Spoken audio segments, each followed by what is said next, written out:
eu chamome Adrián Laje Gómez, teño 33 anos,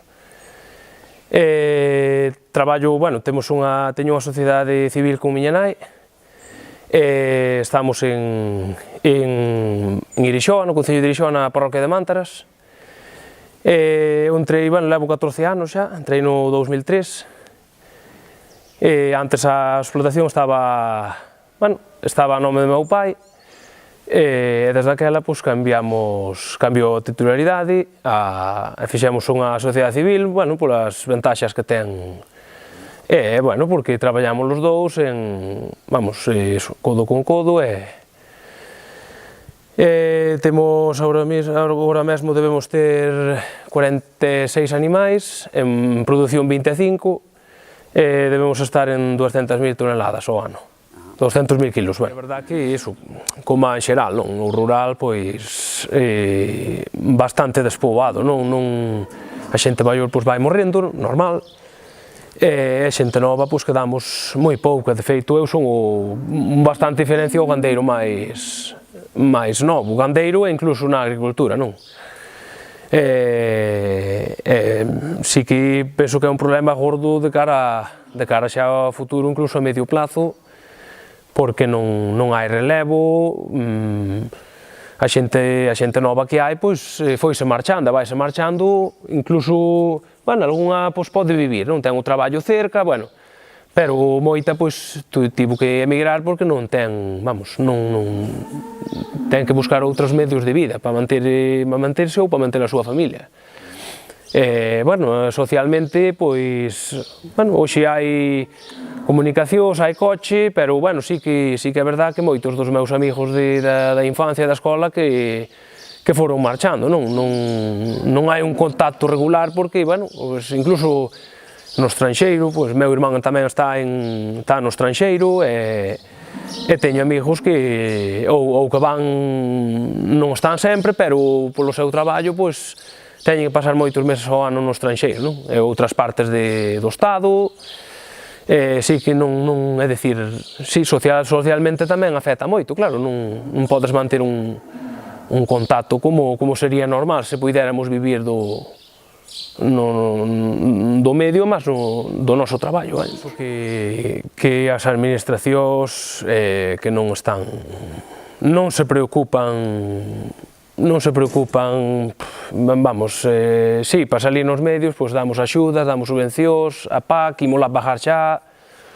pero despois non hai rapidez, a xente que sufre ataques da fauna salvaxe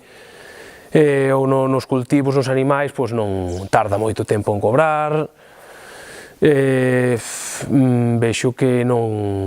nos axudan, ou eu penso que non hai ni siquiera un plan na Consellería, mas na Xunta, un plan de que o rural estea vivo, de que se queda xente nel, que teña futuro, sobre todo a xente nova, que teña futuro, que siga nas explotacións de seus pais, ou que monte unha de cero. Empezar unha explotación de cero moi difícil, non? Aquí os casos que coñezo eu de matrimonios, incluso con algún fillo, que colleron granxas dunha persoa que se xubilou, que se retirou, ou dun matrimonio que se retirou e alquilanllo por tantos anos, pero de cero, nin sei ningún caso, nin penso que sería inviable, as axudas que dan moi difícil, é demasiado gasto, xa mesmo en papeles, en burocracia, moi costoso, sí, moi costoso. Non sei, eu penso que debería haber un plan conxunto para todo o rural, non? Que, non sei, que houbese máis subvencións que houbese máis garderías públicas, non sei, que se fixese atractivo, que se garantisen todos os servicios de calidade, todos os servicios que fan falta, que as comunicacións que moitas veces témonos que preocupar os veciños de que esta pista está mal, que esta estrada tamén está nun estado moi mal, para que fagan algo. Non sei, deberíase realmente que a extensión agraria que volvese a ser máis útil, porque hoxe prácticamente están casi polos papeles, que orientasen a xente, que o que queira buscar de outra maneira, en vez de sementar millo, sementar alfalfa ou beza, que se lle busca a maneira de que poida ser iso posible, non se lle dea simplemente como non é o que o corrente, o normal, que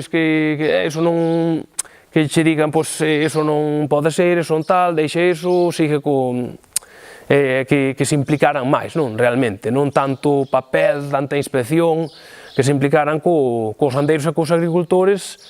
para sacar as súas explotacións adiante, que poidan sacar as súas familias adiante e vivir dignamente, non? Como doutro traballo calquera, vamos.